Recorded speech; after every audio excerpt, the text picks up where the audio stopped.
Welcome to At the Table with Chef Jay, the podcast where we believe that every meal has a story, and every story has a seat at the table. I'm your host, Chef Jay, and today we embark on a culinary journey through the heartwarming realm of cherished memories and delectable dishes. Today's guest is Columbia-based entrepreneur Derek Walker. He'll be preparing one of his favorite dishes, smoked roast. Could you share with us the story behind this dish? Growing up, my mom and dad were the perfect team. Good cop, bad cop. You never knew which one was going to be which. But if one was bad cop, the other was good cop. Love it. My mom loved cooking roast beef, but her and my dad both loved cooking. But Daddy would get the idea. Mama would season it, leave it in the refrigerator, come home, and Walker, where's my roast beef? It's on the grill. So he smoked anything that was set still long enough. And I learned from him how to smoke. I learned from my mom how to season and prepare meats. I learned from both of them actually, but it's an homage to both. Because their food for us was always about everybody. That's right. And it wasn't like one person cooked all the time. All the kids learned to cook. All of us knew how to cook. Gotcha. Some of us better. My sister, she can't cook. How many siblings you have? One brother and one sister. Oh my goodness. Okay. So to tell us a little bit about the seasoning of this smoked roast. I'm very interested in tasting it. Okay. But tell us a little bit about how you prepared it, what you put on it, and how long did you smoke it?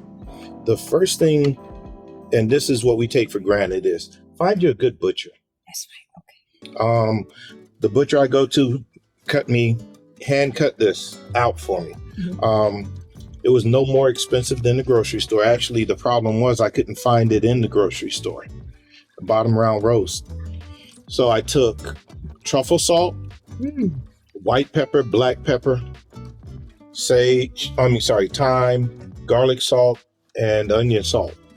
Make a dry mix, and then I added some Worcestershire to make it a paste, and I covered the roast, and then I let it sit for 24 hours at least. So you let that sit for 24 hours? Yeah. Okay. Let it all soak in. You don't want the flavor just on the top. That's right. On the edge. Right. Then I smoked it on our smoker at 225 for 4.5 hours. 4.5, 5 hours. Okay. And there comes a point where you just forget how long you've been out there. And I'm going to go with that. And that's the story. I'm sticking to it. But it'll have a ring. And most people don't realize that the smoke ring is on meat. Beef is harder because it's a thicker meat. Right. Poultry and pork, they smoke easier. And on a dare, my neighbor asked me to do something different with potatoes. Okay. So we're like, hey. What you did? So we took a Yukon Gold. That's my favorite gold is. Oh, they're buttery. It's already buttery. That's right. That's it. That's right. And you skin them, wash them. I soak them in salt water, dry them off, and then I take all these same seasonings, pour them in some butter, and just get them really good. Put them on a pan in the oven at 450 and bake them until they blister. Now, did you turn that on? Don't turn them. And it's like when they're hot, when they come out the oven hot, they feel like the skin of a potato, but they're soft on the inside. Yeah, that is so good. And I wish we had smell of television because it smells amazing. And what kind of cut is that beef? That bottom round roast. It's so funny. I mean, the sad part is when we had butchers and grocery stores, this was a common cut. And the reason it's good for smoking is it can be a little tough. That's what I was actually, but I would think that kind of meat is kind of tough. It's not tough, but if you cook it slow, the mistake is to cook it fast. That's right. Even if you're going to put it in the oven, put it in a pan and brown it on all sides, and then put it in the oven slow. Well, I tell you one thing, that beef look amazing. And I tell you what, I know my husband over there drooling because he loves some beef. I'm telling you, that I'm man, right there with him. he's a beef connoisseur. I tell you, as a matter of fact, I tell him, I said, baby, you don't need this. He loves beef. His favorite cut is filet mignon. Oh, And sometimes we have tried to cook roast.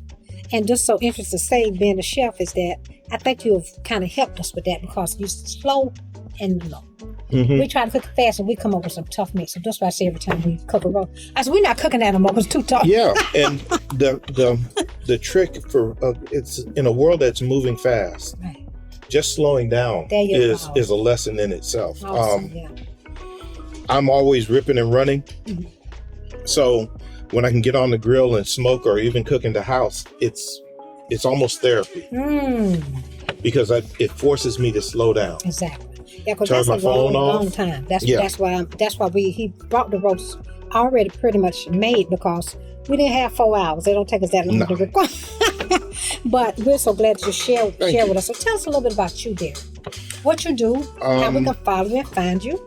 I know you're a very controversial guy, so let me No. tell you how me and Derek met, okay?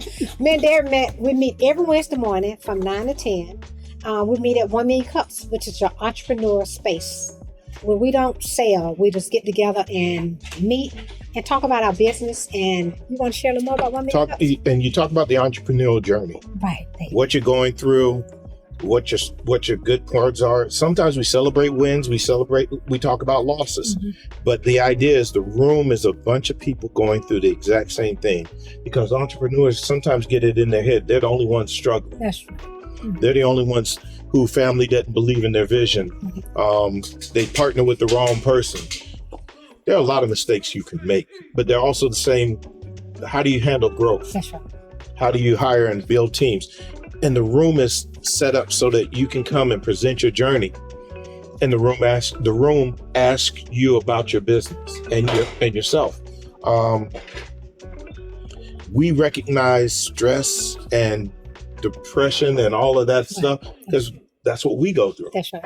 Now, I own an ad agency, Brown and Browner. Right. Okay. No website. Really hadn't had a need for one. Okay. I'm on social media as Derek L. Walker. I'm on Twitter, LinkedIn, Blue Sky. I'm moving from Twitter to Blue Sky. Okay. That's my political statement, and I'm standing okay. by it. Okay. Elon will not get any more of my businesses, Right. but I've been in advertising for 30 plus years. Mm. I came home to take care of my dad. So it's hard for me because I'm not looking for business in South Mhm. Carolina. Tell us some of the companies you work with, though. I've worked on over 300 accounts. Mm. So Radio Shack, Nissan, Ford, the Army, the Marines, Case Construction Equipment, Allen Edmonds Shoes, Sub-Zero Refrigerators, Nationwide Insurance, Syntex Homes, Hollywood Goodness. Theaters. I am leaving off. So you're very diverse and kind of almost worldwide. Almost, Yeah. kind of. Mhm. Well, I'll tell you what, I'm Most of my clients come from outside of South Carolina. So that's why I'm not really, when I'm out in the community, I'm more, this is a chance to give back. Right. This is home. So what would you give entrepreneurs one advice or just share some advice on one thing that you've noticed or have that's something that we can use, like a nugget we can use to help us in our business? It isn't about you with your marketing and advertising.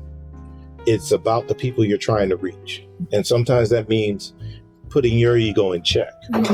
And folks struggle with that. Right. You know, it's my baby. You should see my face. You should see my children and my dog and all of this. I don't buy air conditioners. I'm sorry. I don't buy air conditioners because you got a child and a dog. Right. I need an air conditioner because I'm hot. This is Right. Columbia, South Carolina. Tell me you gonna do this. Right. And that's where we get tied up in not talking to the people we're trying to sell. Why should I care as a customer? That's right. Yeah. So that was one of the things that I like about Derek. When we go to 1 Million Cups every Wednesday, I called my brother, now him and Thaddeus Jones, because I have watched them over the years, and they'll sit back in the room and they be working on their computer, act like they're not listening, right? And so soon as the entrepreneurs sit down, they are the bad boys. So they make you think, and that's what I like about you guys.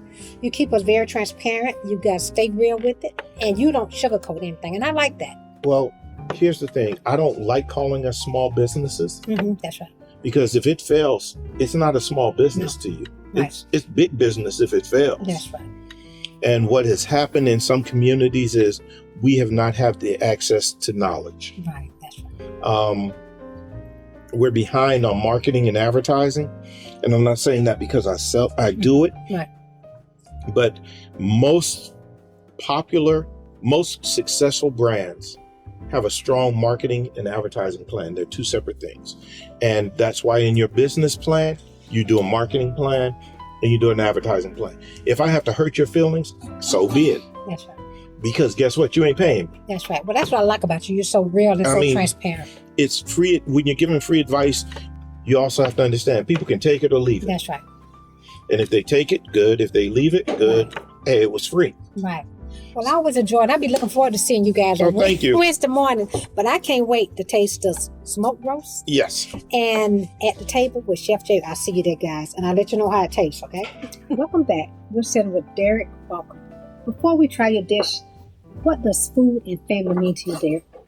Food is family. Amen. Family's food. You know, they feed the soul. One feeds the body, one feeds the soul. But it's just an expression of love when you cook for somebody. A lot of folks may not think of it like that, but that's it for us. Is we only cook for people we care about, and we tend to cook for a lot of folks. But it's a great way of letting people know you see them and appreciate it. I love that, and we appreciate you. Thank you. For sharing this amazing smoke. So I'm gonna try, guys. I'm gonna let y'all know how it is. When you pick up your meat, do you put the potato with it or you eat it on the side? Either way. Now that's some good smoked meat. I'm talking about smoked to the teeth, and it is tender. I'm trying the potato with it. Just to marry those two together. They always say meat and potatoes go good together, don't they? But that is so awesome. What else would you like for us to know about you? How we can follow you? I gave you my social media feeds for Twitter and LinkedIn and Blue Sky. Also, I'm always at 1 Million Cups. I'm in the community. Okay, tell us when 1 Million Cups and where we meet at. Wednesday at 9 a.m. at the University of South Carolina Technology Incubator on Laurel and Sumter Street, across from the big Comet Depot. Make sure you come and see me and Derek, because Derek and his brother Thaddeus, they get you right. Yes. So thank you for joining us. Absolutely. Thank you for having me. Thank you. That wraps up another episode of Okay with Chef Jay. Before we say goodbye, don't forget to show some love, hit the like button, share the joy with your friends and family, and of course, subscribe.